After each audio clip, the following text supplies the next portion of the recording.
আমি এক হিন্দু রুমমেটের সাথে থাকি, কখনো সে রান্না করে কখনো আমি রান্না করি, তার সাথে থাকা ও খাওয়ার ব্যাপারে ইসলাম কি বলে ও আমার আমলগত দিক কোনো ক্ষতির সম্ভাবনা আছে কিনা।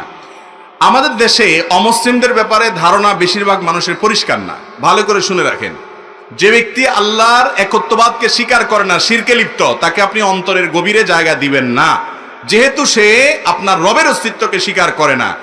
আপনার মায়ের চরিত্র নিয়ে কেউ যদি সন্দেহ করে, আপনি কি তাকে দোস্তি বানাবেন, দোস্ত করবেন, তার সাথে দোস্তি করবেন? আপনি কেন করবেন না? আমার মায়ের অস্তিত্ব নিয়ে প্রশ্ন তুলেছে, আপনার মেজাজ গরম হয়ে যাবে, হয়তো আইন হাতে আপনি তুলে নেবেন না, তার মধ্যে সে চলুক, আপনি আপনার মধ্যে চলবেন, শান্তিপূর্ণ ব্যবস্থা করবেন, ঠিক আছে, তাই বলে আপনি অন্তরঙ্গ তাকে বানাবেন না। কিন্তু এর মানে এই না যে কোনো অমুসলিমের সাথে আমাদের লেনদেন, উঠা বসা, কাজ কারবার কিছু করা যাবে না।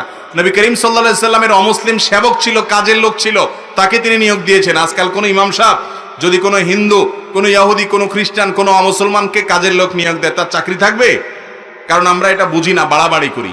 মনে রাখবেন, লা ইয়ানহাকুমুল্লাহু আনিল্লাযিনা লাম ইউকাতিলুকুম ফিদ-দ্বীন, যে সমস্ত অমুসলিম অন্য ধর্মের মানুষরা তোমাদের উপরে যুদ্ধ চাপায় দেয় নাই, গন্ডগোল চাপায় দেয় নাই, ওয়ালাম ইউখরিজুকুম মিন দিয়ারিকুম, তোমাদের বাসাবাড়ি থেকে বের করে দেয় নাই, তাদের ব্যাপারে আল্লাহ তাআলা নিষেধ করেন না তাবাররুহুম ওয়া তুকসিতু ইলাইহিম, তাদের সাথে সদাচরণ করতে। বিধায় অন্য ধর্মাবলম্বী কেউ অসুস্থ হলে তাকে দেখতে যাবেন, তার খোঁজ খবর নেবেন, তার উপকার করতে পারেন, তাকে সাধারণ দান করতে পারেন, এবং তাকে কাজের লোক হিসাবে রাখতে পারেন, তার অধীনে কাজ করতে পারেন, তাকে টাকা ধার দিতে পারেন, তার কাছ থেকে টাকা ধার নিতে পারেন, তার সাথে থাকতে পারেন, কোনো অসুবিধা। কিন্তু একসাথে এক রুমে বসবাস করতে করতে যদি আপনার শিরকের প্রতি যে আপনার মধ্যে শিরকে অপছন্দ করার যে বিষয়টি আপনার ইমানের দাবি, সেটা যদি আস্তে আস্তে দূর হয়ে যায়, তাহলে লক্ষণ খারাপ। বিধায় সেই ব্যাপারে সাবধান থাকতে হবে। এমনিতে উঠা বসা, কাজ কারবার করতে অসুবিধা।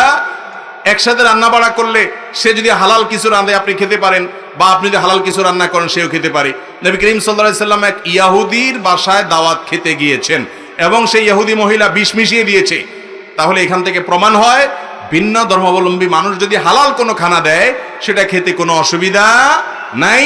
তবে মিষ্টি মিষ্টি যদি আপনার মধ্যে যে সাধারণত শিরক এবং কুফরের প্রতি বীতশ্রদ্ধ ভাব, ঘৃণা, সেটা যদি দূর হয়ে যায়, তাহলে লক্ষণ খারাপ, তাহলে আপনাকে সেখান থেকে সরে আসতে হবে।